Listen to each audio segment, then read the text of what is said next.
मुंबई की उमस भरी रात में रायचंद मैंशन किसी अकेले किले की तरह खड़ा था। ऊंची दीवारें, भारी सुरक्षा और चारों तरफ गहरा सन्नाटा। ये घर शहर का सबसे आलीशान बंगला था, लेकिन इसकी दीवारों के भीतर खामोशी का शोर सबसे ज्यादा था। रात के ठीक 12 बज चुके थे। डाइनिंग हॉल के बीचों बीच रखी विशाल मेज पर एक केक सजा हुआ था। मोमबत्तियां जल रही थी, जिनकी मध्यम रोशनी कमरे में एक अजीब सी उदासी बिखेर रही थी। केक पर लिखा था, हैप्पी फर्स्ट एनिवर्सरी। गौरी दीवार पर टंगी घड़ी को एकटक देख रही थी। आज उसने वही लाल जोड़ा पहना था जो उसने 1 साल पहले अपनी शादी के दिन पहना था। हाथों में मेहंदी, मांग में गहरा सिंदूर और गले में वो मंगलसूत्र जो आर्यन ने उसे पहनाया था। गौरी की आंखों में एक उम्मीद की लौ टिमटिमा रही थी, एक ऐसी उम्मीद जो पिछले 365 दिनों में हर रोज टूटी थी, लेकिन आज वो उसे फिर से जोड़ना चाहती थी। आज वो जरूर आएंगे, गौरी ने अपने कांपते होठों से खुद को तसल्ली दी। आज हमारी शादी की पहली सालगिरह है, वो सब कुछ भूलकर सिर्फ एक बार प्यार से बात करेंगे। बाहर सन्नाटा था, सिर्फ घड़ी की टिक टिक गौरी की दिल की धड़कनों के साथ होड़ लगा रही थी। तभी बाहर एक भारी गाड़ी के रुकने की आवाज आई। टायरों की रगड़ और इंजन के बंद होने की आवाज ने सन्नाटे को चीर दिया। गौरी का चेहरा खिल उठा। उसने जल्दी से अपने पल्लू को ठीक किया और डाइनिंग टेबल के पास खड़ी हो गई। उसके ठंडे हाथ पसीने से भीगने लगे। 1 साल में आज पहली बार उसने इतनी हिम्मत जुटाई थी कि आर्यन के लिए कुछ सरप्राइज प्लान करे। मुख्य दरवाजा खुला। सामने आर्यन रायचंद खड़ा था, वही चेहरा जिसके लिए दुनिया पागल थी। तीखे नए नक्श, गहरा व्यक्तित्व और वो जादुई आंखें। आर्यन ने काले रंग का सूट पहन रखा था, जैसे वो किसी बड़े समारोह से लौट रहा हो। उसकी उपस्थिति ही कमरे की हवा बदलने के लिए काफी थी। लेकिन जैसे ही उसकी नज़र गौरी पर पड़ी, उसकी आंखों का भाव बदल गया। जो मुस्कान वो दुनिया के लिए ओढ़ कर रखता था, वो घर की दहलीज पर आते ही गायब हो गई। उसकी जगह ले ली एक ठंडी, क्रूर नफरत ने। आर्यन ने अपने कोट के बटन खोलते हुए अंदर कदम रखा। उसने गौरी को ऐसे नज़रअंदाज किया जैसे वो वहां मौजूद ही ना हो। वो सीधा सीढ़ियों की तरफ बढ़ने लगा। सुनिए, गौरी की आवाज हलक में अटक गई। आर्यन के कदम रुक गए, लेकिन उसने पलट कर नहीं देखा। उसकी पीठ तनी हुई थी, जैसे गौरी की आवाज ने उसे कोई शारीरिक चोट पहुंचाई हो। गौरी ने अपनी साड़ी के कोने को मुट्ठी में भींच लिया और हिम्मत करके बोली, हैप्पी एनिवर्सरी आर्यन। कमरे में मौत जैसा सन्नाटा छा गया। कुछ पलों तक वहां सिर्फ घड़ी की टिक टिक सुनाई दे रही थी।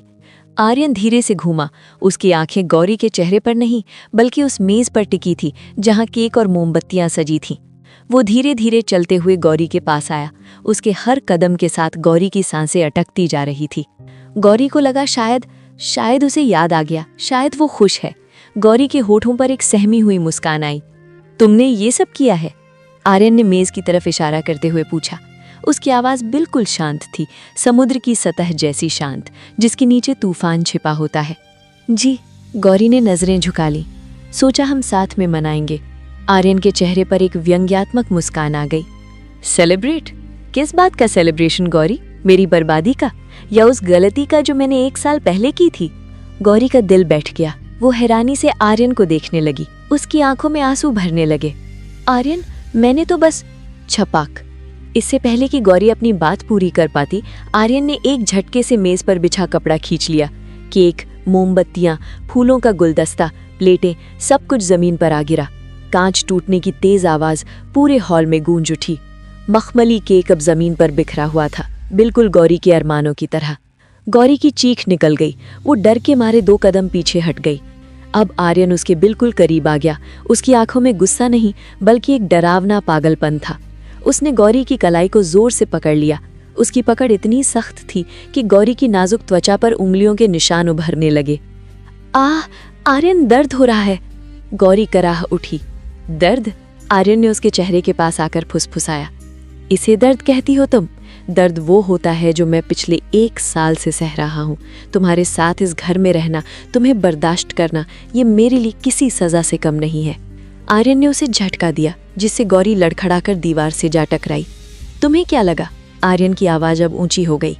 कि मैं ये मोमबत्ती और केक देखकर पिघल जाऊंगा? कि मैं भूल जाऊंगा कि तुम सिर्फ एक मजबूरी हो, एक सौदा हो? गौरी की आंखों से आंसुओं की धार बहने लगी। वो फटी आंखों से अपने पति को देख रही थी, जो इस वक्त किसी इंसान से ज्यादा पत्थर की मूरत लग रहा था। मैंने सिर्फ आपकी खुशी के लिए, गौरी ने सिसकते हुए कहा। मेरी खुशी? आर्यन जोर से हंसा, एक सूखी खोखली हंसी। मेरी खुशी तब होगी जिस दिन तुम मेरी जिंदगी से हमेशा के लिए चली जाओगी। लेकिन अफसोस, तुम मेरे अतीत का वो काला सच हो जिसे मैं ना दुनिया को दिखा सकता हूँ और ना ही मिटा सकता हूँ। आर्यन ने झुककर जमीन पर पड़े केक का एक टुकड़ा उठाया और उसे अपनी मुट्ठी में मसल दिया। क्रीम और ब्रेड उसकी उंगलियों से रिसने लगे। Listen to me clearly Gauri, Aryan ने चेतावनी भरी नजरों से उसे देखा। तुम मेरी पत्नी सिर्फ इस चार दीवारी के अंदर हो। बाहर की दुनिया के लिए तुम अस्तित्वहीन हो। You are invisible, a ghost. इसलिए अगली बार अगर ऐसी कोई हरकत की या मुझे मेरे अतीत की याद दिलाने की कोशिश की तो मुझसे बुरा कोई नहीं होगा। गौरी वहीं जमीन पर बैठ गई, अपने घुटनों में सिर छिपाकर रोने लगी। उसकी सालगिरह का सरप्राइज एक बुरे सपने में बदल चुका था। तभी आर्यन की कोट की जेब में रखा फोन बजा। आर्यन ने फोन निकाला। स्क्रीन पर नाम चमक रहा था, नताशा। गौरी ने रोते हुए सिर उठाया और आर्यन को देखा। आर्यन के चेहरे के भाव एक पल में बदल गए। जो चेहरा अभी गुस्से से लाल था, उस पर अचानक एक सौम्य मोहक मुस्कान आ गई। उसने अपने गले को साफ किया और कॉल रिसीव किया। हे बेबी। आर्यन की आवाज में इतना प्यार और मिठास थी कि गौरी को लगा जैसे किसी ने उसके कानों में पिघला हुआ सीसा डाल दिया हो। आर्यन फोन पर बात करते हुए गौरी की तरफ देख रहा था, लेकिन उसकी आंखों में अब गौरी की कोई भावना नहीं थी। वो बस एक निर्जीव वस्तु की तरह उसे देख रहा था। नताशा फोन पर, hi Aryan, happy anniversary darling. Aryan हंसते हुए, एनिवर्सरी? कम ऑन नताशा, तुम जानती हो मेरे लिए आज का दिन सिर्फ एक आम दिन है। मैं तो कब का भूल चुका हूँ कि आज कोई स्पेशल तारीख है। It means nothing to me. Gauri का दिल चकनाचूर हो गया। वो शख्स जो अभी अपने सामने खड़ी पत्नी को गलती कह रहा था, वो फोन पर किसी और औरत से इतने प्यार से झूठ बोल रहा था। ऑफ कोर्स बेबी, मैं कल तुमसे मिलता हूँ। I miss you too. Aryan ने कॉल काटा और फोन वापस जेब में डाला। उसने एक बार नीचे जमीन पर बैठी गौरी को देखा, जो अब बेजान सी हो गई थी। आर्यन ने बिना कुछ कहे गौरी का हाथ पकड़ा और उसे घसीटते हुए सीढ़ियों की तरफ ले जाने लगा। आर्यन, कहाँ ले जा रहे हैं आप मुझे? छोड़िए।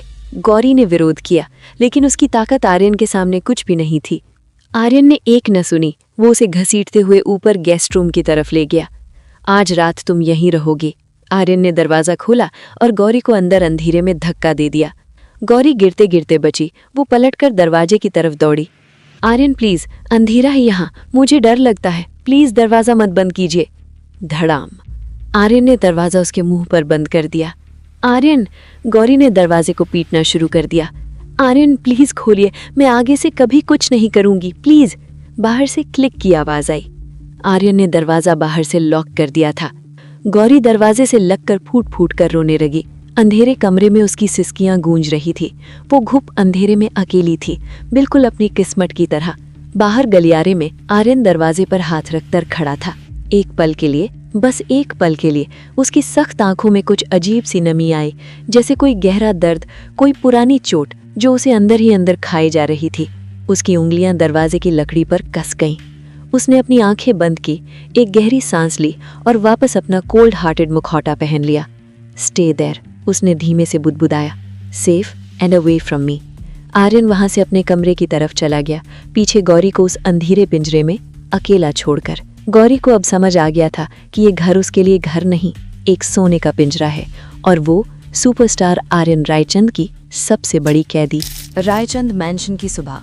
सूरज की किरणें खिड़कियों से अंदर आ रही थी, लेकिन इस घर की ठंडक को कम करने में नाकाम थी। गौरी की आंखें जब खुली तो उसका सिर भारी हो रहा था। रात भर जमीन पर रोते रोते कब उसकी आंख लग गई, उसे पता ही नहीं चला। वो धीरे से उठी। उसका पूरा शरीर अकड़ गया था। गेस्ट रूम के उस ठंडे फर्श ने उसकी हड्डियों में दर्द भर दिया था। उसने दीवार पर लगी घड़ी देखी। सुबह के 8 बज रहे थे। अचानक उसे याद आया, माँ। गौरी की माँ की तबीयत पिछले कुछ दिनों से खराब थी। आज उसे डॉक्टर के पास ले जाना था। गौरी घबराहट में खड़ी हो गई। कल रात के तमाशे के बाद वो भूल ही गई थी कि उसकी एक दुनिया इस आलीशान जेल के बाहर भी है। उसने कांपते हाथों से दरवाजा खोलने की कोशिश की। खट, दरवाजा खुल गया। शायद सुबह नौकरों ने सफाई के लिए लॉक खोल दिया होगा। गौरी ने राहत की सांस ली। उसने जल्दी से अपना चेहरा साफ किया, अपनी बिखरी हुई साड़ी को ठीक किया और कमरे से बाहर निकली। पूरा घर खामोश था। इतना बड़ा मैंशन, लेकिन आवाज कोई नहीं। गौरी दबे पांव मुख्य दरवाजे की तरफ बढ़ी। उसे किसी भी हाल में अपनी माँ के पास जाना था। अगर आर्यन ने उसे देख लिया तो शायद वो उसे जाने नहीं देगा। उसका दिल जोर जोर से धड़क रहा था। वो मुख्य दरवाजे तक पहुंची ही थी कि दो भारी भरकम वर्दीधारी गार्ड्स उसके सामने दीवार बनकर खड़े हो गए। कहाँ जा रही हैं आप मैम? एक गार्ड ने रूखे स्वर में पूछा। गौरी सहम गई। वो मुझे अपनी माँ से मिलने जाना है, उनकी तबीयत ठीक नहीं है, मैं बस थोड़ी देर में वापस आ जाऊंगी। गार्ड्स के चेहरे पर कोई भाव नहीं आया। सॉरी मैम, आर्यन सर का सख्त ऑर्डर है, आप इस घर से बाहर कदम नहीं रख सकती। गौरी के पैरों तले जमीन खिसक गई। क्या? लेकिन ये बहुत जरूरी है, प्लीज मुझे जाने दीजिए, मैं सर को बता दूंगी। नो मीन्स नो, पीछे से एक भारी और रौबदार आवाज आई। गौरी के रोंगटे खड़े हो गए। वो धीरे से पलटी। सीढ़ियों के ऊपर आर्यन खड़ा था। उसने ग्रे रंग का 3 पीस सूट पहन रखा था, हाथ में एक महंगी घड़ी और आंखों में वही पुराना ठंडापन। वो सीढ़ियों से नीचे उतरते हुए ऐसे लग रहा था जैसे कोई राजा अपनी प्रजा को सजा सुनाने आ रहा हो। आर्यन चलते हुए गौरी के बिल्कुल करीब आया। गार्ड सिर झुकाकर पीछे हट गए। तुम्हें क्या लगा गौरी? आर्यन ने अपनी जेब में हाथ डालते हुए पूछा। कि रात गई बात गई, तुम जब चाहो अपनी मर्जी से आ सकती हो, जा सकती हो। गौरी की आंखों में आंसू तैरने लगे। आर्यन, मेरी माँ बीमार है, मुझे बस उन्हें डॉक्टर के पास ले जाना है, मैं प्रॉमिस करती हूँ, उसके बाद मैं। प्रॉमिस? आर्यन ने एक व्यंग्यात्मक हंसी के साथ उसकी बात काट दी। तुम्हारे वादों की कीमत मेरे जूतों की धूल के बराबर भी नहीं है। आर्यन ने अपनी जेब से अपना फोन निकाला और स्क्रीन गौरी के सामने कर दी। गौरी ने स्क्रीन पर देखा और सन्न रह गई। फोन में लाइव फुटेज चल रही थी। ये घर के हर कोने की सीसीटीवी फुटेज थी। हॉल, किचन, गार्डन, यहाँ तक कि गौरी का कमरा भी। This is my world Gauri, Aryan ने स्क्रीन को उसकी आंखों के और करीब लाते हुए कहा। यहाँ पत्ता भी मेरी मर्जी के बिना नहीं हिलता। तुम्हारी हर सांस, हर हरकत, हर कदम, सब कुछ मेरी निगरानी में है। आई ओन यू। गौरी को लगा जैसे उसका दम घुट रहा है।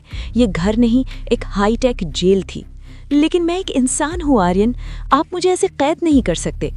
आर्यन का चेहरा सख्त हो गया। वो झुककर गौरी के कान के पास आया। इंसान होने का हक तुमने उसी दिन खो दिया था जिस दिन तुमने मेरे गले में ये मुसीबत डाली थी। फिर उसकी नजर गौरी के गले पर गई। वहां काले मोतियों वाला मंगलसूत्र चमक रहा था। आर्यन की आंखों में एक अजीब सी चमक आ गई। उसने अचानक हाथ बढ़ाकर गौरी के मंगलसूत्र को पकड़ लिया। गौरी ने घबराकर पीछे हटने की कोशिश की। आर्यन प्लीज, क्या कर रहे हैं आप? ये, आर्यन ने मंगलसूत्र को अपनी उंगलियों में घुमाते हुए कहा, ये निशानी है हमारे रिश्ते की, और जब रिश्ता ही झूठा है तो ये सच का दिखावा क्यों? नहीं आर्यन प्लीज। गौरी ने अपने दोनों हाथों से आर्यन का हाथ पकड़ लिया। ये मेरी सुहाग की निशानी है, इसे मत उतारिए, मैं सब मानूंगी, बस इसे मत छीनिए। आर्यन ने उसकी विनती को अनसुना कर दिया। उसके चेहरे पर कोई दया नहीं थी। It doesn't suit you, Aryan ने ठंडा फैसला सुनाया। एक झटके के साथ आर्यन ने मंगलसूत्र खींच लिया। गौरी की गर्दन पर हल्की खरोच आ गई। काले मोती फर्श पर बिखरने की बजाय आर्यन की मुट्ठी में कैद हो गए। गौरी ने अपनी खाली गर्दन पर हाथ रखा। उसे ऐसा लगा जैसे किसी ने उसकी आत्मा को उसके शरीर से अलग कर दिया हो। वो सुन्न होकर आर्यन को देखती रही। आर्यन ने उस मंगलसूत्र को अपनी जेब में रखा जैसे वो कोई मामूली खिलौना हो। आज शाम को टीवी जरूर देखना, एक सरप्राइज है। दुनिया को पता चलना चाहिए कि आर्यन रायचंद असली हीरे की कद्र करना जानता है, कांच के टुकड़ों की नहीं। आर्यन मुख्य दरवाजे से बाहर निकल गया। गौरी वहीं खड़ी रही। उसकी आंखों से आंसू बहकर गालों पर सूखने लगे थे। उसे अब रोना भी नहीं आ रहा था। उसके अंदर कुछ टूट चुका था। दोपहर बीत गई, शाम हो गई। गौरी अपने कमरे में बैठी थी। अंधेरा होने लगा था, लेकिन उसने बत्ती नहीं जलाई। नौकरानी आकर बताया कि आर्यन सर का इंटरव्यू टीवी पर आने वाला है और सर का हुक्म है कि घर के सभी लोग उसे देखें।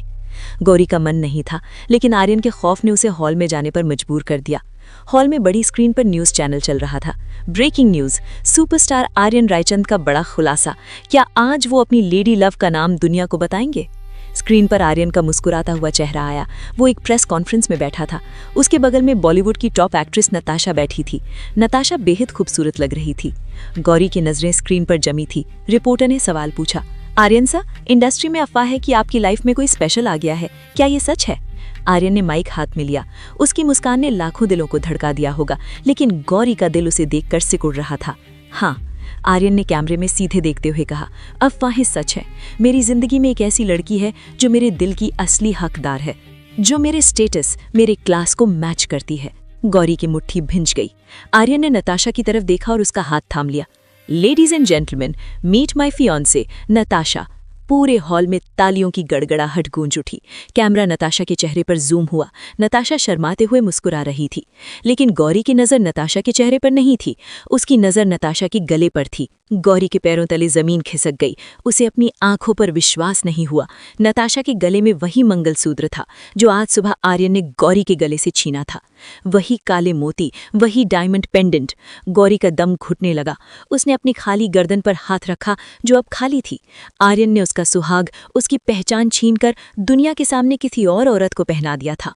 टीवी पर नताशा अपना मंगलसूत्र फ्लॉन्ट कर रही थी और आर्यन उसे प्यार भरी नजरों से देख रहा था। ये मेरा था। गौरी के मुंह से बस एक सिसकी निकली। तभी टीवी पर आर्यन ने कुछ ऐसा कहा जो सीधे गौरी के दिल पर किसी खंजर की तरह लगा।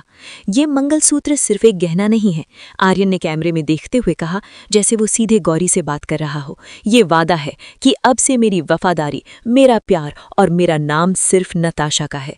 पास्ट में जो भी गलतियां हुई वो अब मेरे लिए मर चुकी हैं। गौरी वहीं घुटनों के बल गिर पड़ी।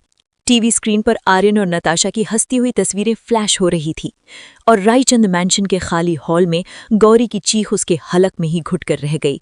उसका पति सिर्फ उसे दर्द नहीं दे रहा था, वो उसे मिटा रहा था, उसका अस्तित्व खत्म कर रहा था। क्या गौरी इस अपमान को सह पाएगी या ये टूटे हुए स्वाभिमान की आखिरी हद थी? मुंबई का फिल्म सिटी, एक ऐसी जगह जहां हर रोज हजारों झूठ कैमरे में कैद होकर सच की तरह बेचे जाते हैं। गौरी पूरी रात सो नहीं पाई थी। उसकी आंखों के सामने बार बार वही दृश्य घूम रहा था। टीवी स्क्रीन पर आर्यन और नताशा की सगाई की खबर, उसका अपना मंगलसूत्र अब किसी और के गले की शोभा बन चुका था। सुबह होते ही गौरी ने एक फैसला कर लिया था, वो अब और चुप नहीं रहेगी। उसे आर्यन से जवाब चाहिए था। रायचंद मैंशन में हमेशा की तरह सुरक्षा का कड़ा पहरा था। मुख्य दरवाजे से बाहर निकलना नामुमकिन था, लेकिन गौरी जानती थी कि आज घर में लॉन्ड्री सर्विस की वैन आने वाली है। उसने अपनी महंगी साड़ियां उतारकर एक साधारण सलवार कमीज पहनी, चेहरे पर मास्क लगाया और सिर पर दुपट्टा ऐसे ओढ़ा कि उसका आधा चेहरा ढक जाए। जब गार्ड्स वैन के ड्राइवर की तलाशी लेने में व्यस्त थे, गौरी पीछे के रास्ते से निकलकर वैन के खुले दरवाजे में छिप गई। उसका दिल इतनी जोर से धड़क रहा था कि उसे लगा गार्ड्स को आवाज़ सुनाई दे जाएगी। कुछ ही देर में वैन चल पड़ी। गौरी ने राहत की सांस ली। ये आज़ादी भले ही कुछ पल की थी, लेकिन उस सोने के पिंजरे से बेहतर थी। आधे घंटे बाद वैन फिल्म सिटी के गेट पर रुकी। गौरी वैन से उतरकर भीड़ में मिल गई। यहाँ हजारों लोग काम कर रहे थे, spot boy, junior artist, technician. किसी के पास इतना वक्त नहीं था कि वो एक साधारण सी दिखने वाली लड़की पर ध्यान दे। उसने एक क्रू मेंबर का आईडी कार्ड जमीन पर पड़ा देखा और उसे उठाकर अपने गले में लटका लिया। अब वो सेट का हिस्सा थे। सामने ही आर्यन रायचंद की फिल्म की शूटिंग चल रही थी। सेट को एक भव्य महल की तरह सजाया गया था। सैकड़ों लाइटें जल रही थीं, कैमरे तैयार थे और बीचों बीच खड़ा था आर्यन। गौरी एक खंभे के पीछे छिपकर उसे देखने लगी। आर्यन आज एक राजकुमार के गेटअप में था। वो बेहद खूबसूरत लग रहा था। उसके चेहरे पर एक ऐसी चमक थी जो घर पर कभी दिखाई नहीं देती थी। एक्शन! डायरेक्टर चिल्लाया। कैमरा रोल होते ही आर्यन बदल गया। उसने अपने सामने खड़ी एक्ट्रेस यानी नताशा का हाथ थामा। उसकी आंखों में इतना प्यार, इतना समर्पण था कि एक पल के लिए गौरी को लगा कि ये सच है। मैं तुमसे वादा करता हूँ, आर्यन ने डायलॉग बोलते हुए कहा, जब तक मेरी सांसें चलेंगी मेरा दिल सिर्फ तुम्हारे लिए धड़केगा। तुम मेरी जिंदगी हो। नताशा शर्माकर उसके सीने से लग गई। कट! बहुत बढ़िया, डायरेक्टर ने ताली बजाई। पूरा सेट तालियों से गूंज उठा। आर्यन हंसा। वो खुलकर हंस रहा था। वो क्रू मेंबर्स के साथ मजाक कर रहा था, नताशा के बालों को ठीक कर रहा था। गौरी की आंखों से आंसू बहने लगे। ये वही आर्यन था जो घर पर उससे बात करना भी अपनी तौहीन समझता था, जो उसे गलती और बोझ कहता था। यहाँ ये दुनिया को प्यार करना सिखा रहा था, जबकि अपनी ही पत्नी को उसने नर्क में ढकेल दिया था। सब झूठ है, गौरी ने कांपती आवाज में बुदबुदाया। इसकी हंसी, इसका प्यार सब झूठ है। वो अब और वहां रुक नहीं सकती थी। उसका दम घुट रहा था। वो पलटने ही वाली थी कि तभी एक स्पॉट बॉय जल्दबाजी में वहां से गुजरा और गौरी से टकरा गया। अरे, देख कर नहीं चल सकती क्या? स्पॉट बॉय चिल्लाया। उसकी तेज आवाज सुनकर आर्यन का ध्यान उस तरफ गया। गौरी घबरा गई। उसने जल्दी से अपना दुपट्टा ठीक करने की कोशिश की, लेकिन तब तक बहुत देर हो चुकी थी। भीड़ के बीच आर्यन की नजरें सीधा गौरी पर आकर टिक गई। भले ही गौरी ने मास्क पहन रखा था, भले ही उसका आधा चेहरा ढका हुआ था, लेकिन आर्यन रायचंद अपनी कैदी को उसकी आंखों से पहचान सकता था। आर्यन की हंसी गायब हो गई। उसकी आंखों में जो चमक थी वो एक ही पल में बुझ गई। उसकी जगह ले ली एक खूंखार जलते हुए गुस्से ने। उसकी मुट्ठियां अपने आप भिंच गई। गौरी के पैर वहीं जम गए थे। वो चाहकर भी भाग नहीं पा रही थी। आर्यन की लाल होती आंखें उसे वहीं भस्म कर देने के लिए काफी थी। सेट पर अभी अगला शॉट तैयार हो रहा था। असिस्टेंट डायरेक्टर ने चिल्लाया, सर नेक्स्ट शॉट रेडी है सर। लेकिन आर्यन ने नहीं सुना। उसका पूरा ध्यान उस खंबे के पीछे खड़ी लड़की पर था। Stop everything. आर्यन की धीमी लेकिन खतरनाक आवाज गूंजी। पूरा सेट सन रह गया। म्यूजिक बंद हो गया। लोग अपनी जगह रुक गए। आर्यन ने अपने भारी राजसी कपड़ों को संभालकर कैमरे के सामने से हटकर सीधा भीड़ की तरफ बढ़ने लगा। उसके चलने की रफ्तार बता रही थी कि कोई तूफान आने वाला है। गौरी का दिल हलक में आ गया। भागो गौरी, उसके दिमाग ने चीख कर कहा। लेकिन आर्यन अब बहुत करीब आ चुका था। वो भीड़ को चीरता हुआ सीधा उसकी तरफ आ रहा था, जैसे कोई शिकारी अपने शिकार को दबोचने आ रहा हो। लोग रास्ता छोड़ रहे थे, समझ नहीं पा रहे थे कि सुपरस्टार आर्यन रायचंद शूटिंग छोड़कर एक साधारण सी लड़की की तरफ क्यों जा रहे हैं। गौरी ने पीछे हटने के लिए कदम बढ़ाया, लेकिन उसका पैर एक तार में उलझ गया। वो गिरने ही वाली थी कि तभी एक मजबूत हाथ ने उसे थाम लिया। गौरी ने ऊपर देखा। सामने आर्यन खड़ा था। उसकी सांसें तेज चल रही थीं और माथे पर नसें तन गई थी। उसने गौरी की बाजू इतनी जोर से पकड़ी कि गौरी की चीख निकल रही। आर्यन ने एक झटके से उसे अपने करीब खींच लिया। यू डेयर, आर्यन ने दांत पीसते हुए उसके कान में कहा, ताकि कोई और न सुन सके। तुमने मेरी लक्ष्मण रेखा पार करने की हिम्मत कैसे की? गौरी थर थर कांप रही थी। आर्यन का ये रूप घर वाले आर्यन से भी ज्यादा खौफनाक था, क्योंकि यहाँ उसके पास खोने के लिए पूरी दुनिया थी। आर्यन ने अपनी जेब से अपना चश्मा निकाला और आंखों पर लगा लिया, ताकि कोई उसका गुस्सा न देख सके। लेकिन गौरी जानती थी कि काले चश्मे के पीछे उसकी आंखें अंगारे बरसा रही हैं। उसने गौरी का हाथ नहीं छोड़ा। उसकी पकड़ और सख्त होती गई। पैकअप, आर्यन ने बिना पलटे क्रू से कहा। आज का शूट खत्म। और इससे पहले कि कोई कुछ समझ पाता, आर्यन गौरी को घसीटते हुए अपनी वैनिटी वैन की तरफ ले जाने लगा। सेट पर मौजूद लोग कानाफूसी करने लगे। ये लड़की कौन है? आर्यन सर इसे ऐसे क्यों ले जा रहे हैं? लेकिन गौरी को लोगों की परवाह नहीं थी। उसे पता था कि वैनिटी वैन का दरवाज़ा बंद होते ही उसे अपनी इस गुस्ताखी की कीमत चुकानी होगी, और इस बार कीमत बहुत भारी होने वाली थी। एपिसोड 3 समाप्त। आर्यन ने गौरी की कलाई को लोहे की तरह जकड़ रखा था। वो उसे भीड़ के बीच से ऐसे खींचते हुए ले जा रहा था जैसे कोई नाराज मालिक अपने पालतू जानवर को घसीट रहा हो। गौरी के पैर जमीन पर फिसल रहे थे। उसकी सांसें फूल रही थी और आंखों में दहशत थी। आसपास खड़े क्रू मेंबर्स, लाइटमैन और जूनियर आर्टिस्ट ये तमाशा देख रहे थे। हर कोई हैरान था। सुपरस्टार आर्यन रायचंद, जो अपनी जेंटलमैन छवि के लिए जाने जाते थे, आज एक बेचारी लड़की के साथ ऐसा सलूक क्यों कर रहे थे? छोड़िए प्लीज आर्यन, दर्द होया है, गौरी ने सिसकते हुए कहा। उसकी कलाई की नाजुक हड्डी जैसे अब टूटने ही वाली थी। शट अप, आर्यन ने बिना पीछे देखे गुर्राया। एक शब्द और नहीं। वे दोनों सेट के उस हिस्से से गुजर रहे थे जहां भारी भरकम लाइटें और क्रेन लिटके हुए थे। आर्यन का ध्यान सिर्फ गौरी को अपनी वैनिटी वैन तक ले जाने पर था। उसका गुस्सा इतना ज्यादा था कि उसे आसपास के खतरे का भी एहसास नहीं था। तभी ऊपर से एक चरमराती हुई आवाज आई। हवा में लटका एक भारी जंबो लाइट का तार टूट गया था। वो भारी लाइट सीधा गौरी के सर के ऊपर गिरने वाली थी। मैम हटो, पीछे से किसी ने चिल्लाया। गौरी ने ऊपर देखा। मौत एक काले साए की तरह उसकी तरफ आ रही थी। वो डर के मारे अपनी जगह जम गई। उसकी आंखें फटी की फटी रह गईं। लेकिन इससे पहले कि वो लाइट गौरी को कुचल पाती, एक मजबूत हाथ ने उसे अपनी तरफ खींच लिया। आर्यन ने बिजली की तेजी से गौरी को अपनी बाहों में भरा और एक तरफ लुढ़क गया। धड़ाम, वो भारी लाइट ठीक उसी जगह गिरी जहां एक सेकंड पहले गौरी खड़ी थी। कांच के हजारों टुकड़े बम के धमाके की तरह चारों तरफ बिखर गए।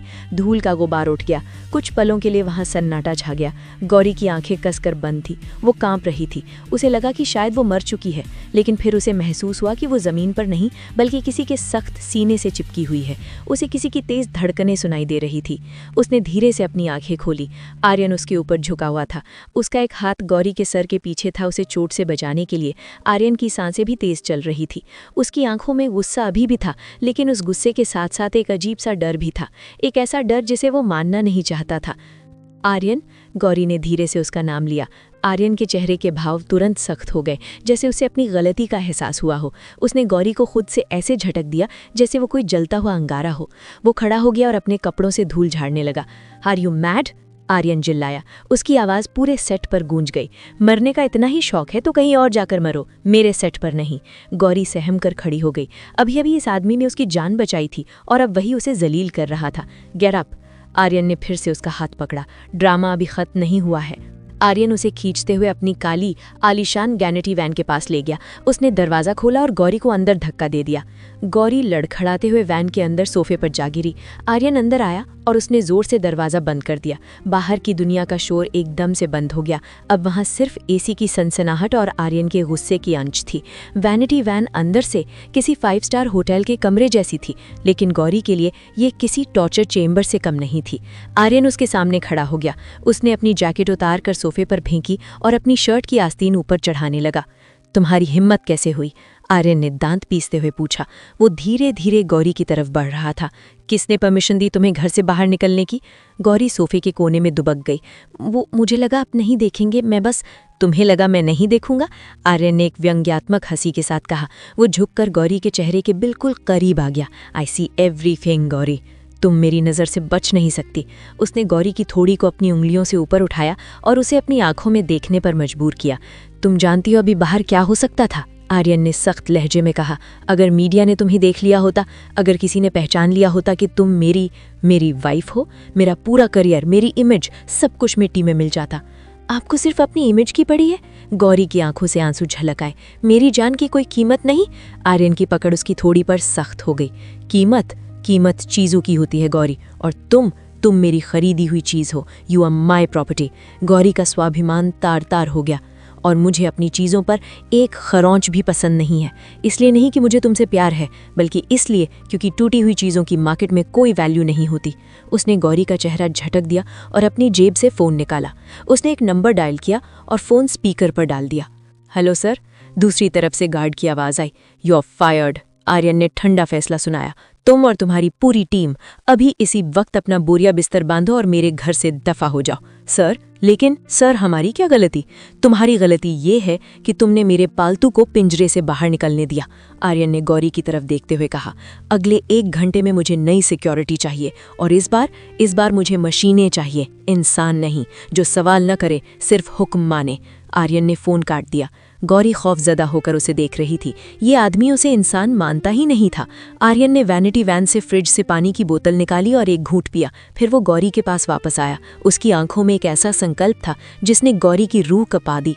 आज तुमने जो किया, उसकी सज़ा तुम्हें मिलेगी, आर्यन ने धीमे स्वर में कहा। वो गौरी के कान के पास झुका। उसकी गर्म सांसें गौरी के गर्दन पर लग रही थी। अगली बार, आर्यन ने फुसफुसाया, नेक्स्ट टाइम अगर तुमने बिना पूछे कदम भी हिलाया तो मैं तुम्हें कमरे में बंद नहीं करूंगा। उसने एक पल का विराम लिया। I will chain you to the bed. Aryan ने हर शब्द पर जोर देते हुए कहा। मैं तुम्हें उस बिस्तर से जंजीरों से बांध दूंगा। फिर तुम चाहकर भी अपनी मर्जी से करवट नहीं बदल पाओगी। Do you understand? गौरी का शरीर सुन्न हो गया। वो जवाब देने की स्थिति में नहीं थी। उसने बस डर के मारे अपने पलकें झुका ली। आर्यन ने सीधा होकर अपना कोट वापस पहना और अब उठो, उसने आदेश दिया। घर जाने का वक्त हो गया है, और याद रखना, आज के बाद ये दुनिया तुम्हारे लिए खत्म हो चुकी है। अब तुम्हारी दुनिया सिर्फ वो 4 दीवारें हैं जो मैं तय करूंगा। गौरी लड़खड़ाते हुए उठी। उसके पैरों में जान नहीं थी, लेकिन आर्यन का डर उसे चला रहा था। जैसे ही वो वैन से बाहर निकले, आर्यन ने फिर से दुनिया के सामने अपना मुखौटा पहन लिया। उसने अपनी आंखों पर काला चश्मा चढ़ाया और गौरी को ऐसे अपनी आड़ में लेकर चला जैसे वो उसे मीडिया से बचा रहा हो। लेकिन गौरी जानती थी कि वो उसे मीडिया से नहीं बचा रहा था, वो उसे अपनी कैद में वापस ले जा रहा था। एक ऐसी कैद जहां अब शायद रोशनी की कोई किरण नहीं पहुंचने वाली थी। एपिसोड 4 समाप्त। उस घटना के 2 दिन बीत चुके थे। 2 दिनों में रायचैन मैंशन में कुछ नहीं बदला था। वही दीवारें, वही पहरेदार, वही नियम। लेकिन कुछ था जो पूरी तरह बदल चुका था। गौरी। वैनिटी वैन में आर्यन की धमकी के बाद गौरी ने रोना बंद कर दिया था। उसने गिड़गिड़ाना छोड़ दिया था। उसने आर्यन से नजरें मिलाना या नजरें चुराना दोनों बंद कर दिया था। वो अब सिर्फ एक जिंदा लाश की तरह इस घर में घूम रही थी। रात के 10 बजे थे। आर्यन घर लौटा। वो थोड़ा नशे में था। उसकी चाल में थोड़ी लड़खड़ाहट थी, लेकिन उसकी आंखों में वही पुराना गुरूर चमक रहा था। उसे उम्मीद थी कि गौरी हमेशा की तरह डरी हुई कोने में खड़ी मिलेगी या फिर रोती हुई माफी मांगेगी। वो डाइनिंग हॉल में आया। गौरी वहां मौजूद थी। उसने मेज पर खाना लगा रखा था। जैसे ही आर्यन आया, गौरी ने बिना उसकी तरफ देखे पानी का जग उठाया और उसके ग्लास में पानी भरने लगी। उसके चेहरे पर कोई भाव नहीं था, न डर, न गुस्सा, न दुख। उसका चेहरा एक कोरे कागज जैसा था। आर्यन कुर्सी पर बैठा। उसे ये खामोशी चुभ रही थी। उसे आदत थी गौरी के आंसुओं की, उसके कांपते हाथों की। ये सन्नाटा उसे बेचैन कर रहा था।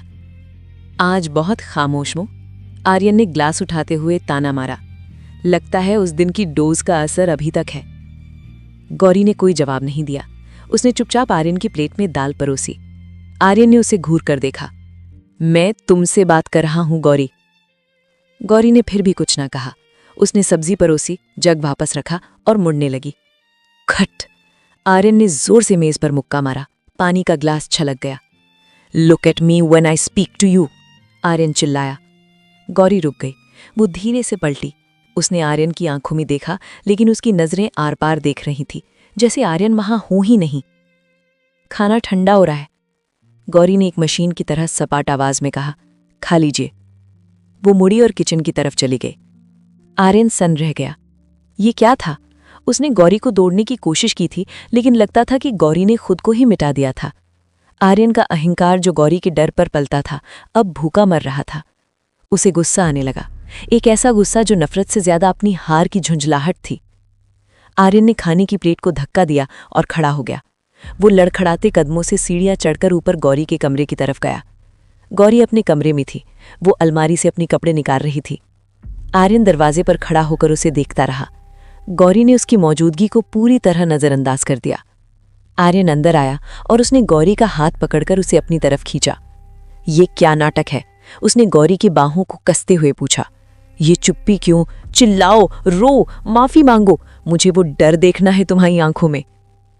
गौरी ने अपना हाथ छुड़ाने की कोशिश नहीं की। वो बस खड़ी रही, एक पत्थर की मूरत की तरह। डर खत्म हो गया आर्यन, गौरी ने धीमी आवाज में कहा। जब इंसान अंदर से मर जाता है तो उसे मारने वालों से डर नहीं लगता। आर्यन की पकड़ ढीली पड़ गई। गौरी के ये शब्द किसी थप्पड़ से ज्यादा जोर से लगे थे। गौरी ने अपना हाथ धीरे से खींचा और बाथरूम की तरफ बढ़ गई। रुको, आर्यन चिल्लाया। मैंने तुम्हें जाने की इजाजत नहीं दी। गौरी ने अनसुना कर दिया। वो बाथरूम के अंदर गई और क्लिक, उसने अंदर से कुंडी लगा ली। ये एक छोटी सी आवाज थी, लेकिन आर्यन के लिए ये एक ललकार थी। इस घर में कोई भी दरवाजा आर्यन रायचैन के लिए बंद नहीं हो सकता था। आर्यन का नशा और गुस्सा दोनों सातवें आसमान पर पहुंच गए। Open the door Gauri, Aryan ने दरवाजे पर मुक्का मारा। दरवाजा खोलो वरना मैं इसे तोड़ दूंगा। अंदर से कोई आवाज नहीं आई, सिर्फ पानी के नल के चलने की आवाज आ रही थी। तुम्हें लगता है तुम मुझसे छुप सकती हो? आर्यन ने पागलों की तरह दरवाजे को लात मारी। लकड़ी का दरवाजा हिल गया। इस घर का हर कोना मेरा है, तुम मेरी हो। धड़ाम! आर्यन ने पूरी ताकत से कंधे से धक्का दिया। कब्जे चरमरा गए। धड़ाम! दूसरी बार में लकड़ी टूट गई और दरवाजा झटके से खुल गया। आर्यन भारी सांसें लेता हुआ बाथरूम के अंदर दाखिल हुआ। उसकी आंखें शिकार को ढूंढ रही थी, लेकिन जो उसने देखा उसके कदम वहीं रुक गए। गौरी वॉश बेसिन के पास खड़ी थी। वो आईने में खुद को देख रही थी। दरवाजा टूटने की इतनी तेज आवाज हुई थी, लेकिन गौरी ने पलक तक नहीं झपकाई थी। वो बस ठंडे पानी से अपना चेहरा धो रही थी। आर्यन जो एक तूफान बनकर आया था, अचानक शांत हो गया। गौरी ने तौलिए से अपना चेहरा पूंछा। फिर वो धीरे से घूमी और आर्यन को देखा। क्या आप बाथरूम का इस्तेमाल करना चाहते हैं? गौरी ने ऐसे पूछा जैसे कुछ हुआ ही न हो। मैं बाहर जा रही हूं। वो आर्यन के बगल से निकलकर बाहर जाने लगी। आर्यन वहीं खड़ा रह गया। टूटा हुआ दरवाजा, उसका भारी गुस्सा, उसका नशा, सब कुछ गौरी की इस बेरुखी के सामने बौना पड़ गया था। आर्यन ने पास रखे कांच के शेल्फ पर जोर से हाथ मारा। कांच टूटकर बिखर गया और उसके हाथ से खून की बूंदें टपकने लगी। लेकिन उसे दर्द नहीं हुआ, क्योंकि असली चोट उसके शरीर पर नहीं, उसके अहंकार पर लगी थी। You can not ignore me, I will make you, Aryan ने दांत पीसते हुए खुद से कहा। मैं तुम्हें मजबूर कर दूंगा गौरी, मैं तुम्हें तोड़कर वापस जोड़ूंगा ताकि तुम फिर से दर्द महसूस कर सको। उस रात आर्यन रायचैन अपने आलीशान बेडरूम में अकेला बैठा शराब पीता रहा और दूसरे कमरे में गौरी बिना किसी डर के टूटे हुए दरवाजे के साथ गहरी नींद में सोई। खामोशी का युद्ध शुरू हो चुका था और आर्यन को अंदाजा भी नहीं था कि शोर से ज्यादा खतरनाक सन्नाटा होता है। अगली सुबह रायचंद मैंशन में एक तूफान आने वाला था, लेकिन इस बार वो तूफान बाहर से आ रहा था। नाश्ते के मेज पर सन्नाटा पसरा हुआ था। आर्यन अपनी कुर्सी पर बैठा कॉफी पी रहा था। उसकी नजरें न्यूज़पेपर पर थी, लेकिन उसका पूरा ध्यान रसोई में काम कर रही गौरी पर था। कल रात की घटना के बाद से गौरी में एक शब्द नहीं बोला था। वो एक छाया की तरह घर में घूम रही थी, बिना आवाज, बिना शिकायत। अचानक आर्यन ने अपना कॉफी मग मेज पर जोर से रखा। गौरी, उसने सख्त आवाज में पुकारा। गौरी रसोई से बाहर आई और मेज के पास आकर खड़ी हो गई। उसकी नजरें झुकी हुई थीं। आर्यन ने एक पैकेट उसकी तरफ सरकाया। इसे पहन लो, आर्यन ने आदेश दिया। गौरी ने पैकेट की तरफ देखा। उसमें एक ग्रे रंग की साधारण सी यूनिफॉर्म थी, वैसी ही जैसे घर की बाकी नौकरानियां पहनती थी। गौरी ने सिर उठाकर आर्यन को देखा। उसकी आंखों में सवाल था, लेकिन जुबान खामोश थी। आज नताशा आ रही है, आर्यन ने ठंडे स्वर में कहा। वो पहली बार इस घर में आ रही है और मैं नहीं चाहता कि उसे पता चले कि तुम कौन हो। जब तक वो यहाँ है, तुम इस घर की मालकिन नहीं बल्कि एक नौकरानी हो। Do you understand? ये एक नया अपमान था।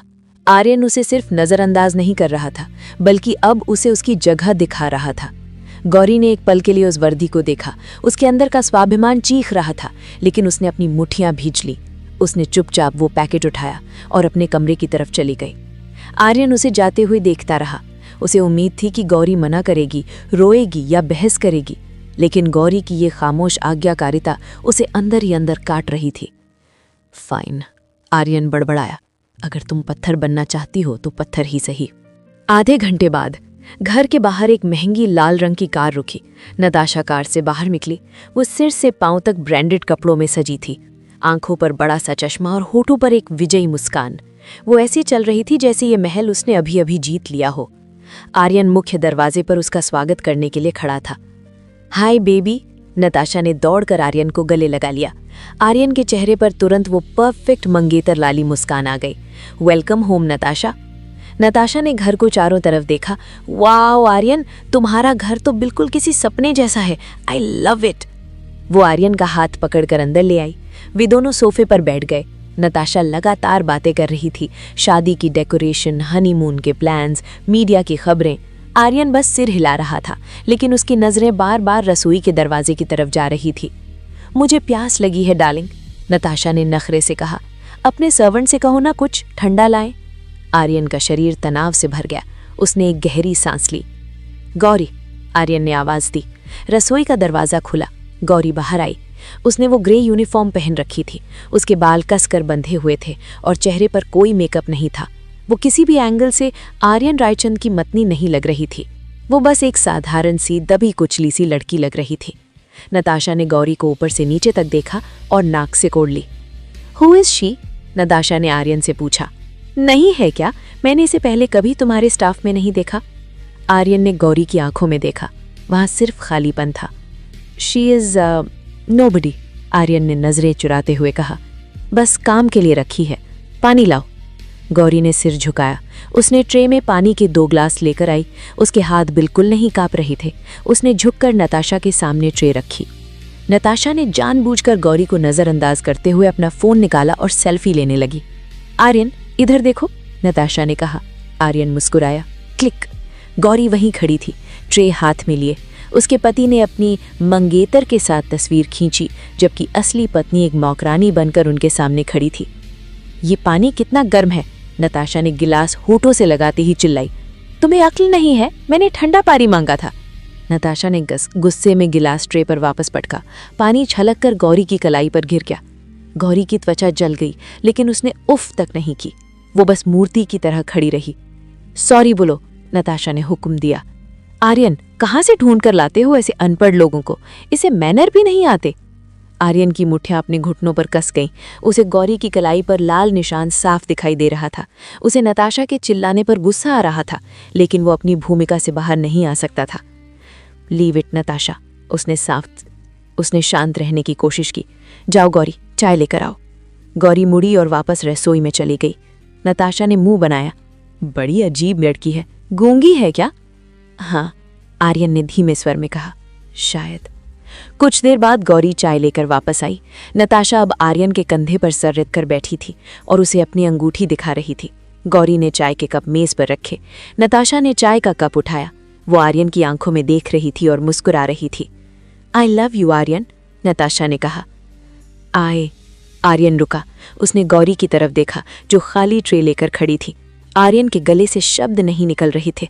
तभी नताशा का हाथ गलती से हिला। गर्म चाय का पूरा कप गौरी के हाथ और साड़ी पर गिर गया। आह! गौरी के मुंह से दबी हुई चीख निकल गई। खौलती हुई चाय ने उसकी त्वचा को बुरी तरह जला दिया था। वो दर्द से कराह उठी और ट्री उसके हाथ से छूट गई। छन छन! आर्यन अपनी जगह से उछल पड़ा। गौरी! आर्यन के मुंह से उसका नाम निकल गया। उसकी आवाज में चिंता थी, मालिक वाला आदेश नहीं। वो गौरी की तरफ लपका, लेकिन नताशा ने उसका हाथ पकड़ लिया। Oh my God! नताशा ने झूठी घबराहट के साथ कहा।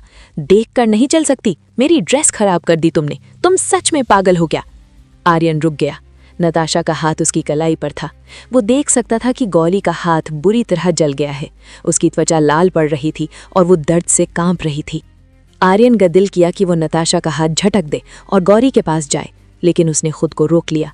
1 सेकंड का वो संघर्ष उसके चेहरे पर साफ दिखाई दे रहा था। गौरी ने अपनी जलती हुई कलाई को दूसरे हाथ से पकड़ा। उसने एक बार आर्यन की तरफ देखा। उसकी आंखों में अब उम्मीद नहीं थी, सिर्फ एक सवाल था, और कितना गिरोगे? गौरी वहां से बिना कुछ बोले भाग गई। हॉल में सन्नाटा छा गया। What a nuisance! नताशा ने नैपकिन से अपना हाथ पोंछते हुए कहा। आर्यन, तुम्हें इसे काम से निकाल देना चाहिए। ये तुम्हारे स्टैंडर्ड की नहीं है। आर्यन वापस सोफे पर बैठ गया, लेकिन अब उसका शरीर अकड़ चुका था। उसकी नजरें उस जगह पर टिकी थीं जहां चाय गिरी थी। फर्श पर गिरी चाय और गौरी के आंसुओं में कोई फर्क नहीं बचा था।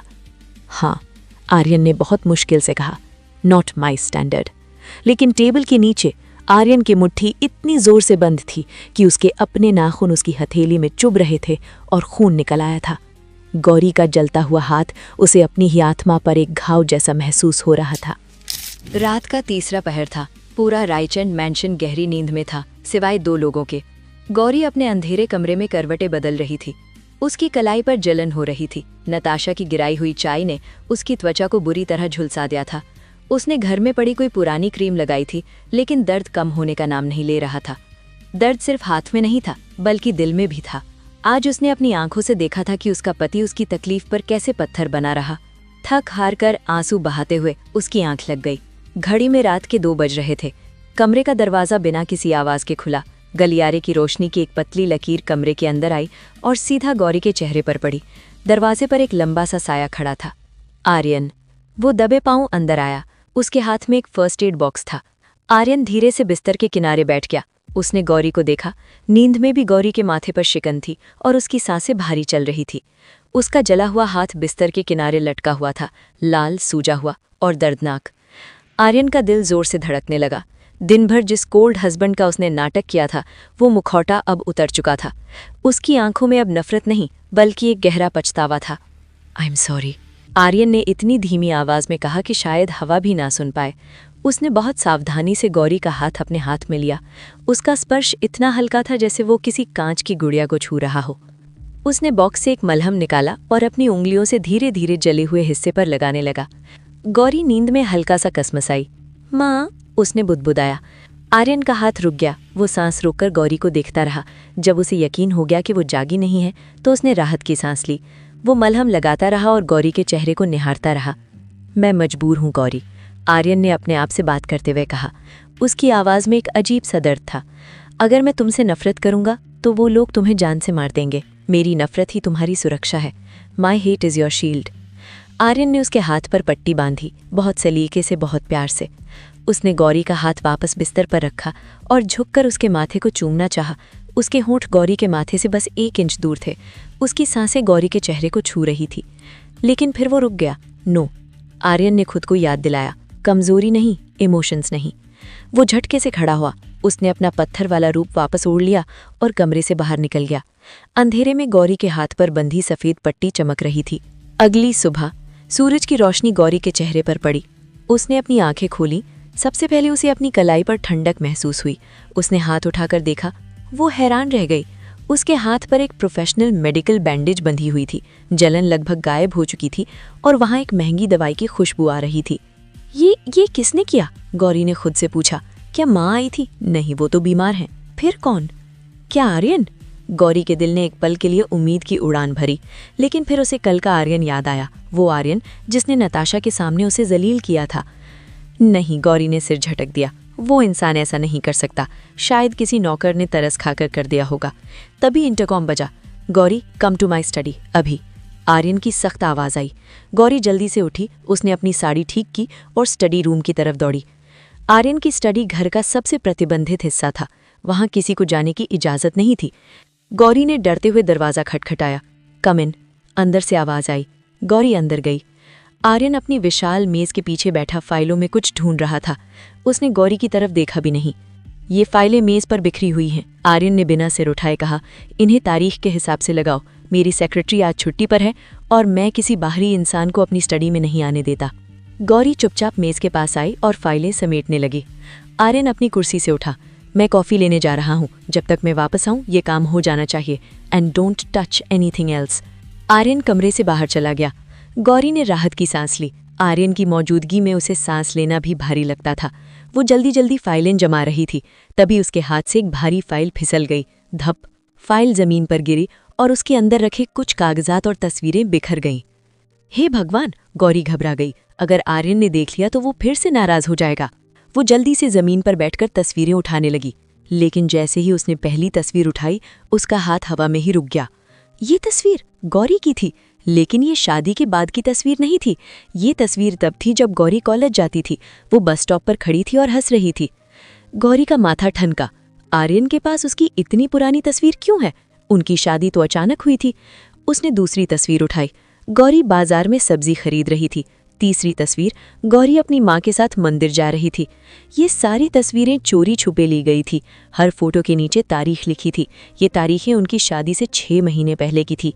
लेकिन जिस चीज़ ने गौरी के रोंगटे खड़े कर दिए वो थी हर फोटो पर बना एक लाल निशान।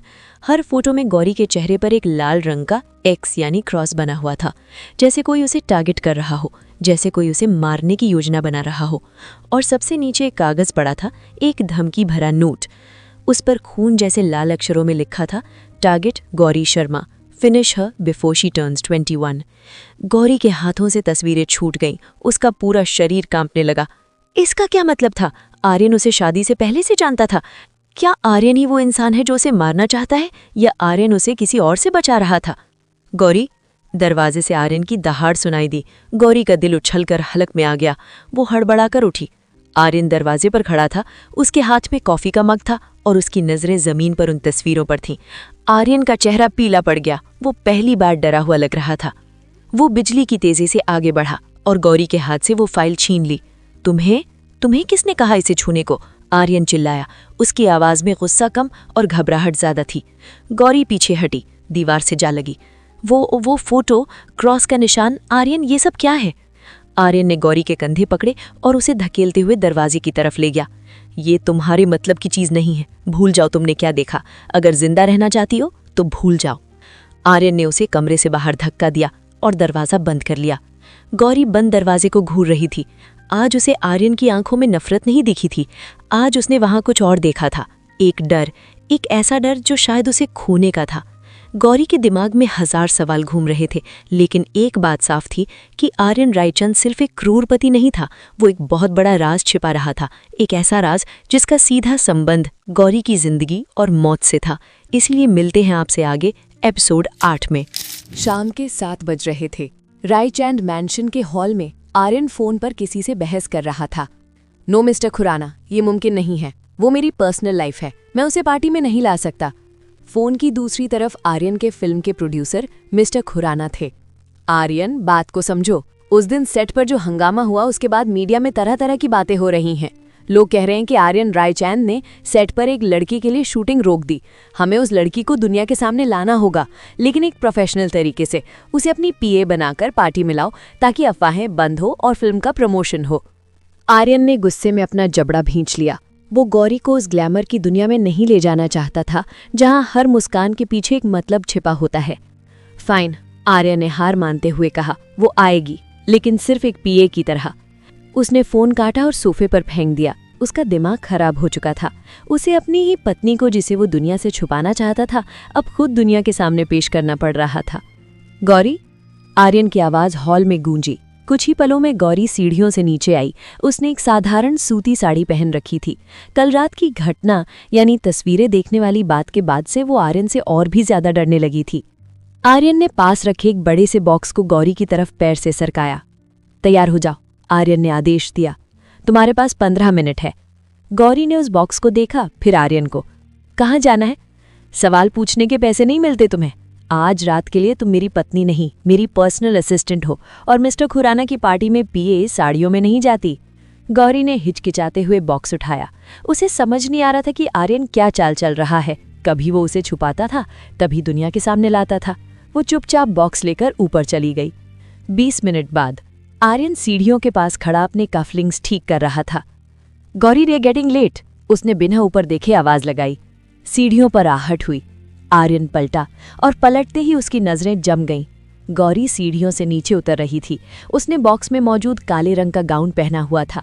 वो गाउन बेहद शालीन लेकिन आकर्षक था। गहरे काले रंग ने गौरी की दूधिया त्वचा को और भी निखार दिया था। उसने अपने बालों को एक ढीले जूड़े में बांधा हुआ था, जिसमें से कुछ लटें उसके चेहरे पर गिर रही थीं। कोई गहना नहीं, कोई भारी मेकअप नहीं, सिर्फ उसकी सादगी और वो काला लिबास। वो किसी अप्सरा से कम नहीं लग रही थी। आर्यन का हाथ जो उसकी कफलिंक पर था वहीं रुक गया। उसकी सांसें एक पल के लिए अटक गईं। वो गौरी को जानता था, उसकी खूबसूरती को जानता था, लेकिन आज वो कुछ और ही लग रही थी। गौरी नीचे आकर खड़ी हो गई। वो अपने में सिमटी हुई थी। उसे उन कपड़ों में बेहद असहज महसूस हो रहा था। मैं तैयार हूँ, गौरी ने धीरे से कहा। आर्यन को होश आया। उसने झटके से अपनी नजरें हटा लीं। उसे अपनी कमजोरी पर गुस्सा आया। नॉट बैड, आर्यन ने रूखेपन से कहा। कम से कम अब तुम अनपढ़ नहीं लग रही हो। वो आगे बढ़ा और गौरी के सामने खड़ा हो गया। उसने अपनी जेब से एक आईडी कार्ड निकाला और गौरी के गाउन पर लगा दिया। कार्ड पर लिखा था, Gauri Sharma, personal assistant to Aryan Raichand. याद रखना, पार्टी में तुम सिर्फ मेरे पीछे खड़ी रहोगी। कोई सवाल पूछे तो जवाब मैं दूंगा। तुम एक शब्द नहीं बोलोगी। You are just a shadow, understand? Gauri ने सिर हिलाया। Grand height hotel. पार्टी अपनी पूरी रौनक पर थी। बॉलीवुड के बड़े बड़े सितारे, डायरेक्टर्स और बिजनेस टाइकून्स वहां मौजूद थे। हर तरफ कैमरों की फ्लैश लाइट चमक रही थी। जैसे ही आर्यन ने रेड कार्पेट पर कदम रखा, कैमरों का रुख उसकी तरफ हो गया। आर्यन सा, फोटोग्राफर्स चिल्लाने लगे। आर्यन ने अपनी वही $1 मिलियन स्माइल दी और हाथ हिलाया। गौरी उसके ठीक पीछे चल रही थी, सिर झुकाए हुए। वो इतनी तेज रोशनियों शोर से घबरा रही थी। तभी एक रिपोर्टर ने माइक आगे किया। आर्यन सर, ये आपके साथ कौन है? क्या ये वही हैं जिन्हें लेकर सेट पर? मीट गौरी, आर्यन ने बात काटते हुए सहजता से कहा। My new personal assistant, she manages by schedule now. उसने गौरी को अपनी तरफ थोड़ा खींचा, लेकिन उसका स्पर्श मालिक जैसा था, पत्नी जैसा नहीं। गौरी की धड़कनें तेज थीं, सैकड़ों आंखें उसे घूर रही थीं। उसे ऐसा लग रहा था जैसे वो कपड़ों के बिना खड़ी हो। वो लोग पार्टी हॉल के अंदर गए। अंदर का माहौल और भी ज्यादा नशीला था। धीमी रोशनी, तेज संगीत और शराब की महक। आर्यन को तुरंत कुछ प्रोड्यूसर्स ने घेर लिया। स्टे हियर, आर्यन ने गौरी को बार के पास एक कोने में खड़े रहने का इशारा किया। हिलना मत। आर्यन भीड़ में खो गया। गौरी अकेली खड़ी रह गई। उसने अपने दोनों हाथों से अपना छोटा सा क्लच बैग कसकर पकड़ रखा था। वेटर उसके पास ड्रिंक लेकर आया, लेकिन उसने मना कर दिया। वो भीड़ में आर्यन को ढूंढ रही थी, जो दूर खड़ा हंस हंस कर बातें कर रहा था। वहां वो सुपरस्टार था, उसका क्रूर पति नहीं। तभी गौरी को महसूस हुआ कि कोई उसे घूर रहा है। उसने दाईं ओर देखा, वहां विकी खड़ा था। विकी मल्होत्रा, इंडस्ट्री का बैड बॉय और आर्यन का सबसे बड़ा दुश्मन। विकी के हाथ में शराब का ग्लास था और उसकी नजरें गौरी पर टिकी थी, बिल्कुल वैसे जैसे एक भेड़िया मेमने को देखता है। विकी ने अपने दोस्तों से कुछ कहा और हंसते हुए गौरी की तरफ बढ़ा। गौरी का दिल जोर से धड़कने लगा। वो इधर उधर देखने लगी, लेकिन आर्यन कहीं नहीं दिखा। हेलो ब्यूटीफुल, विकी ने गौरी के बिल्कुल पास आकर कहा। शराब की बदबू गौरी के नाक से टकराई। गौरी ने कोई जवाब नहीं दिया। वो पीछे हटने लगी, लेकिन पीछे दीवार थी। अरे डरो मत, विकी ने हंसते हुए अपना ग्लास साइड में रखा और एक हाथ दीवार पर रखकर गौरी का रास्ता रोक लिया। आर्यन की पीए हो? सुना है आर्यन अपने स्टाफ को बहुत खुश रखता है। क्या तुम भी मुझे खुश कर सकती हो? मैं आर्यन से डबल पैसे दूंगा। गौरी का चेहरा शर्म और गुस्से से लाल हो गया। तमीज से बात कीजिए। ओफ, ये एटीट्यूड! विकी ने हंसा। उसने अपना हाथ बढ़ाया और गौरी के नंगे कंधे को छूने की कोशिश की। तुम्हारी ये स्किन बहुत सॉफ्ट लग रही है। गौरी की सांस अटक गई। वो चीखना चाहती थी लेकिन डर ने उसकी आवाज छीन ली थी। ठीक उसी वक्त हॉल की दूसरे कोने में खड़े आर्यन की नजर वहां पड़ी। उसने देखा कि विकी गौरी के ऊपर झुका हुआ है और उसका हाथ गौरी के कंधे की तरफ बढ़ रहा है। गौरी की आंखों में वही डर था जो आर्यन अक्सर देखता था, लेकिन आज वो डर आर्यन की वजह से नहीं, किसी और की वजह से था। आर्यन के हाथ में जो शैंपेन का ग्लास था वो उसकी पकड़ के दबाव से चटकने लगा। कड़क नाजुक कांच आर्यन के हथेली में टूट गया। शैंपेन और खून का मिश्रण उसके हाथ से टपकने लगा। लेकिन आर्यन को दर्द महसूस नहीं हुआ। उसे सिर्फ एक चीज महसूस हो रही थी, आंख, एक ऐसी जलन जो उसके सीने को चीर रही थी। विकी की उंगलियां गौरी के कंधे को छूने ही वाली थीं। गौरी ने आंखें बंद कर ली। ठीक उसी वक्त भीड़ को चीरता हुआ एक तूफान उस तरफ बढ़ा। आर्यन रायचंद अब सुपरस्टार नहीं, वो एक ऐसा जानवर बन चुका था जिसके इलाके में किसी ने घुसपैठ की थी। आर्यन जोर से चिल्लाया, विकी! ग्रैंड हयात का पार्टी हॉल, संगीत, हंसी और चकाचौंध के बीच एक तूफान आने वाला था। विकी का हाथ गौरी के कंधे को छूने ही वाला था कि अचानक हवा में एक सनसनाहट हुई। किसी ने विकी की कलाई को हवा में ही जकड़ लिया। विकी ने हैरानी से पलटकर देखा। उसके सामने आर्यन रायचंद खड़ा था, लेकिन ये वो आर्यन नहीं था जिसे दुनिया जानती थी। ये पोस्टर पर मुस्कुराने वाला रोमांटिक हीरो नहीं था। उसकी आंखें खून जैसी लाल थीं। उसके जबड़े इतने कसकर भींचे हुए थे कि चेहरे की नसें उभर आई थीं, और उसके दाहिने हाथ से, जिसमें अभी कांच टूटा था, खून की बूंदें टिपक रही थी। विकी की नशा उतरी नहीं थी, इसीलिए उसने आर्यन का गुस्सा नहीं पहचाना। अरे आर्यन भाई, विकी ने अपनी कलाई छुड़ाते हुए हंसकर कहा, रिलैक्स यार, मैं तो बस तुम्हारे पीए से जान पहचान बढ़ा रहा था। She is hot. ये आखिरी शब्द था। आर्यन के सब्र का बांध टूट गया। कड़ाक! हॉल में हड्डी टूटने की भयानक आवाज गूंजी। विकी की दर्दनाक चीख ने डीजे के संगीत को चीर दिया। आर्यन ने विकी की कलाई को एक झटके में मरोड़ दिया था। इससे पहले कि विकी संभल पाता, आर्यन ने उसे कॉलर से पकड़कर घसीटा और पास रखे कांच के बार काउंटर पर दे मारा। धड़ाम! कांच की बोतलें और ग्लास जमीन पर बिखर गए। पूरा पार्टी हॉल सन्न रह गया। संगीत बंद हो गया। हंसी मजाक की आवाजें थम गई। सैकड़ों आंखें उस कोने की तरफ मुड़ गई जहां आर्यन रायचंद एक दरिंदे की तरह विकी के ऊपर खड़ा था। गौरी दीवार से चिपक गई। उसका पूरा शरीर कांप रहा था। उसने आर्यन को गुस्से में देखा था, लेकिन ये पागलपन था। विकी जमीन पर गिरा हुआ था। उसके नाक से खून बह रहा था। आर्यन, तू पागल हो गया क्या? मीडिया यहाँ! I don't care! आर्यन दहाड़ा। उसकी आवाज किसी शेर की गरज जैसी थी। आर्यन ने झुककर विकी को उसके बालों से पकड़ा और उसका चेहरा ऊपर उठाया। How dare you!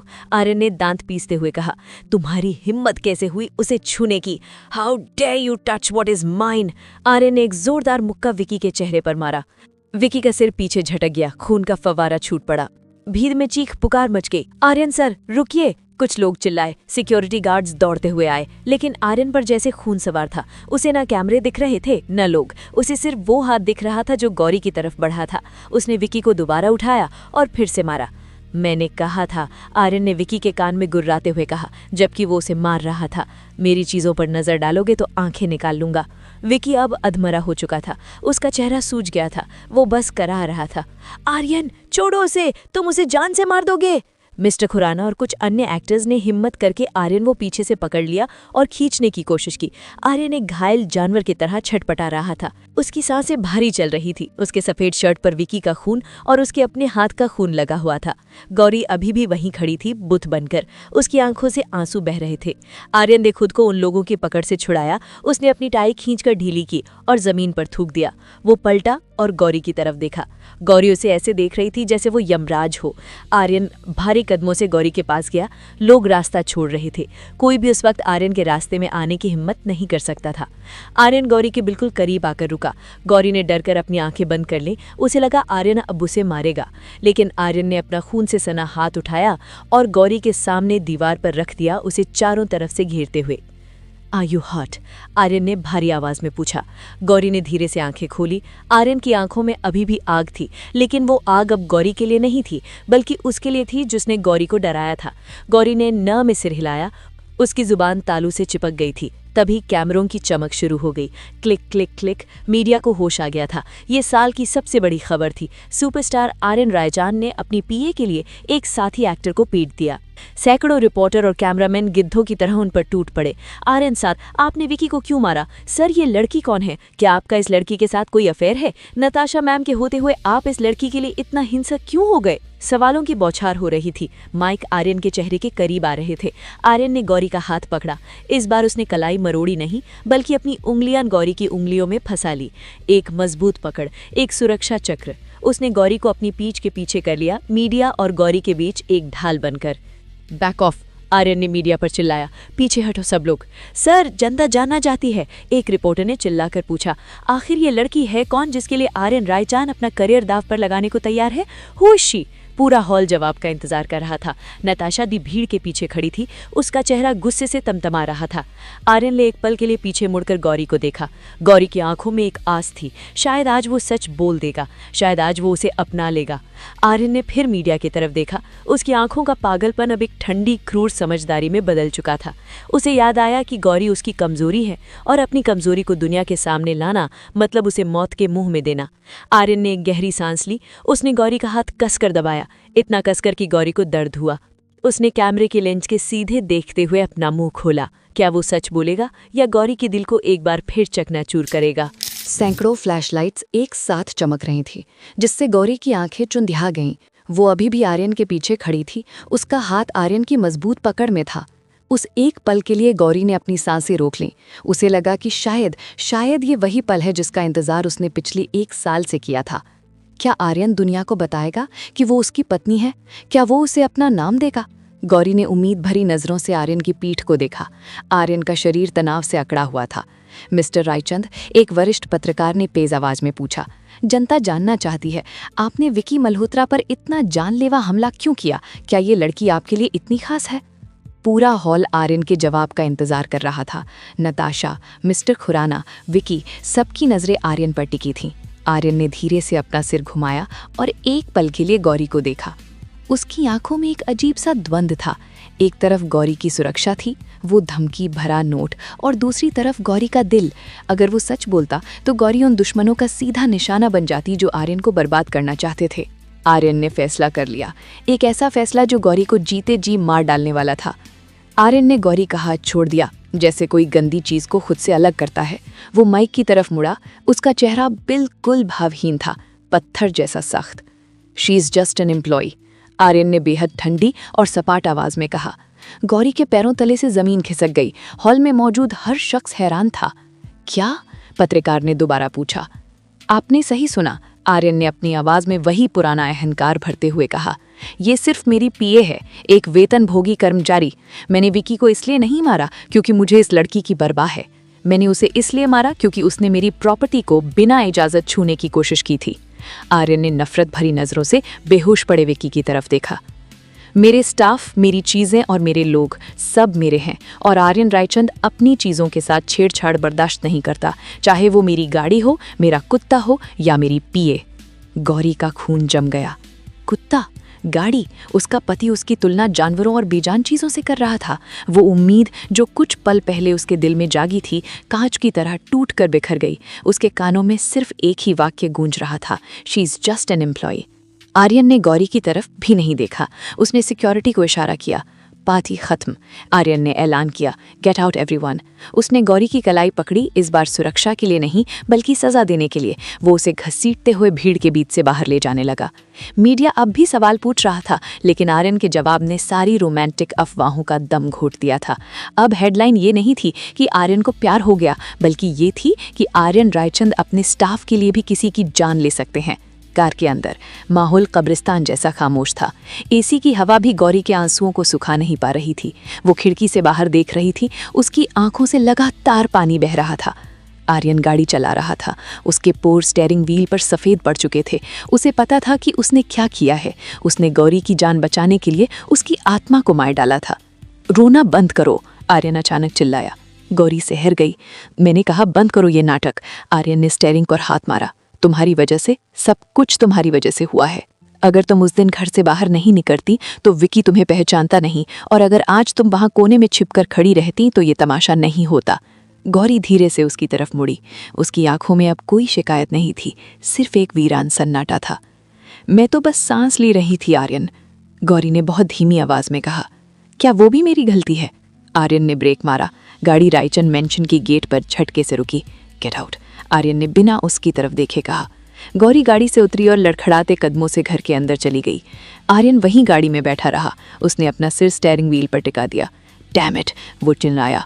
उसे विक्की का खून, मीडिया के सवाल और गौरी की टूटी हुई आंखें सब एक साथ याद आ रही थे। रायचंद मेंशन, रात के 11 बजे। गौरी अपने कमरे में आई। उसने चारों ओर देखा। ये आलीशान कमरा, ये रेशमी पर्दे, ये महंगे कालीन, सब उसे काट रहे थे। ये घर नहीं था, ये वो पिंजरा था जहां उसकी इज्जत, उसके स्वाभिमान और उसके वजूद की रोज बलि दी जा रही थी। बस बहुत हुआ, गौरी ने खुद से कहा। उसने अपनी अलमारी खोली। उसने कोई महंगा कपड़ा नहीं निकाला। उसने वही साधारण सूती साड़ी निकाली जो वो शादी से पहले पहनती थी। उसने अपने शरीर से वो काला गाउन उतारा जो आर्यन के पसंद था। उसने एक छोटा सा बैग लिया। उसमें सिर्फ 2 जोड़ी कपड़े, अपनी माँ की तस्वीर और अपने पिता की घड़ी रखी। उसने ड्रेसिंग टेबल पर रखा वो सिंदूर देखा। एक पल के लिए उसका हाथ कांपा, लेकिन फिर उसे आर्यन के शब्द याद आए, she is just an employee. Gauri ने सिंदूर की डिब्बी को वहीं छोड़ दिया। उसने अपनी गर्दन से वो नकली पास यानी आईडी कार्ड नोच कर फेंक दिया जिस पर लिखा था पर्सनल असिस्टेंट। उसने एक कागज और पेन उठाया। हाथ कांप रहे थे, लेकिन इरादा पक्का था। उसने लिखना शुरू किया। रात के 12 बजे। आर्यन अपने स्टडी रूम में बैठा शराब पी रहा था। वो खुद को समझा रहा था कि उसने जो किया वो सही था। उसने गौरी को बचा लिया। मीडिया अब उसे परेशान नहीं करेगा। दुश्मन अब उसे आर्यन की कमजोरी नहीं मानेंगे। लेकिन उसका दिल बेचैन था। उसे गौरी का चेहरा याद आ रहा था जब उसने उसे एम्प्लॉई कहा था। मुझे उसे समझाना होगा, मुझे बताना होगा कि ये सिर्फ एक नाटक था। आर्यन उठा। वो सीढ़ियां चढ़कर गौरी के कमरे की तरफ गया। दरवाजा हल्का सा खुला था। गौरी, आर्यन ने आवाज दी। कोई जवाब नहीं। आर्यन ने दरवाजा पूरा खोला। कमरा खाली था। बिस्तर साफ था। अलमारी खुली थी। गौरी के कपड़े गायब थे। गौरी, आर्यन की आवाज में घबराहट आ गई। उसने बाथरूम चेक किया, खाली। बैल्कनी चेक की, खाली। तभी उसकी नजर ड्रेसिंग टेबल पर पड़ी। वहां सिंदूर की डिब्बी के नीचे एक कागज दबा हुआ था और पास में पड़ा था वो आईडी कार्ड जिसे गौरी ने तोड़ दिया था। आर्यन के हाथ कांपने लगे। वो दौड़कर वहां गया और कागज उठाया। आर्यन, आपने कहा कि मैं सिर्फ एक एम्प्लॉई हूँ, एक कर्मचारी। शायद आप सही थे। पत्नी होने का हक तो आपने मुझे कभी दिया ही नहीं। मैं आपकी प्रॉपर्टी बनकर अब और नहीं जी सकती। मैं एक इंसान हूँ आर्यन, और एक इंसान को पिंजड़े में सिर्फ कैद किया जा सकता है, उसका दिल नहीं जीता जा सकता। आप अपनी इमेज, अपनी दौलत और अपने रहस्यों के साथ खुश रहिए। मैं अपनी बची खुची इज्जत लेकर जा रही हूँ। मुझे ढूंढने की कोशिश मत कीजिएगा, क्योंकि जो गौरी इस घर में आई थी वो आज मर चुकी है। अलविदा, आपकी कोई नहीं। कागज आर्यन के हाथ से छूटकर जमीन पर गिर गया। सन्नाटा। कुछ पलों तक आर्यन को सांस लेना भी याद नहीं रहा। उसे लगा जैसे किसी ने उसके सीने से दिल निकालकर बाहर फेंक दिया हो। वो घुटनों के बल जमीन पर गिर गया। ये वो डर नहीं था जो उसे दुश्मनों से लगता था। ये वो डर था जिसका सामना करने की हिम्मत आर्यन रायचंद में नहीं थी। अकेलापन। नहीं, नहीं, तुम मुझे छोड़कर नहीं जा सकती, तुम मेरी हो। उसने पागलों की तरह कमरे को देखा। उसकी खुशबू अभी भी हवा में थी, लेकिन वो जा चुकी थी। गौरी, आर्यन की चीख पूरे रायचंद मेंशन में गूंज गई। एक घायल शेर की दहाड़, जिसे पता चल गया था कि उसने अपने ही हाथों से अपनी दुनिया उजाड़ दी है। एपिसोड 10 समाप्त।